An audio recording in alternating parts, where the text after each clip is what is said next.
covered navy bumpers were tied up to cleats.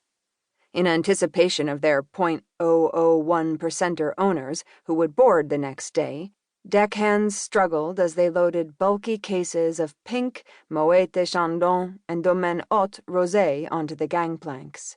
By late August the previous summer, the New York papers were lamenting the shortage of the most exclusive brands of rosé in liquor stores on the eastern end of Long Island. No fridge on these yachts would dare chill the Montauk brewed beer that Caroline grew up drinking. Caroline huffed out as she pondered the whole urban lot of summer people, whining about their drought of pink drinks. Looking out at the horizon, Caroline thought she recognized a profile on a small boat.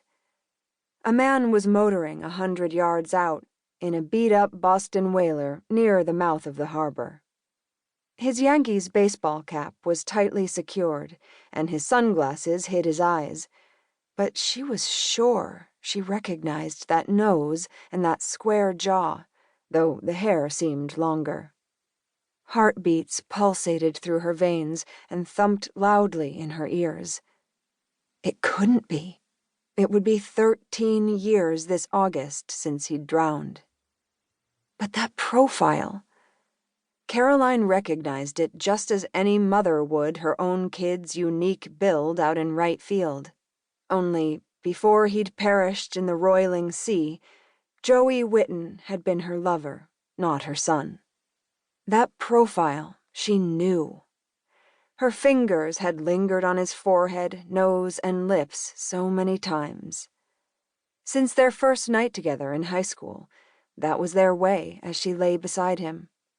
She'd massage his eyebrows with her index finger, then trace his sweet, soft nose, working her way down to his full lips, until he kissed her finger and grabbed it in his mouth, startling her every time. "What the hell is with you? Hello?" Annabelle poked her shoulder. "Nothing is with me."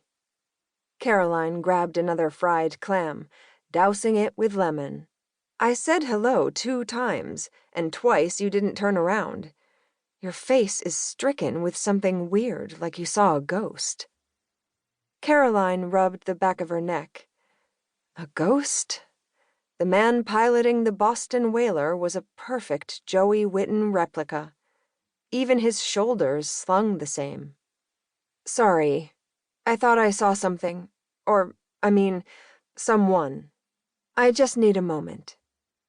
Caroline closed her eyes toward the sun, trying to will herself back to reality. She still didn't know what happened to Joey that day in the Currents. No one did. And she couldn't shake the glorious thought of him returning to the living. Annabelle rubbed Caroline's shoulders, and a series of pricey, tricolor gold Sydney Garber rolling bracelets jangled down her arm.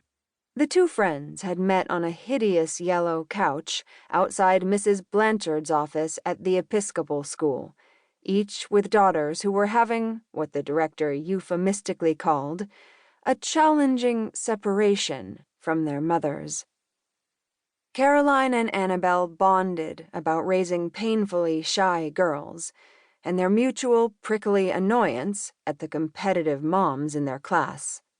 Those women, yammering after drop-off over espresso at Via Quadrono, had spawned correctly adjusted children, clad in smocked dresses and silly yodeling outfits as if they were Von Trapps. "What on earth is on your mind, honey?" Annabelle asked, sitting on the bench and turning to her friend. "Either tell me or let's take a walk into town to get it out of your head." "Nothing at all. Let's go. I need to polish off a project for a client before they arrive tomorrow. Shells, some poofs, knickknacks," Caroline answered absently.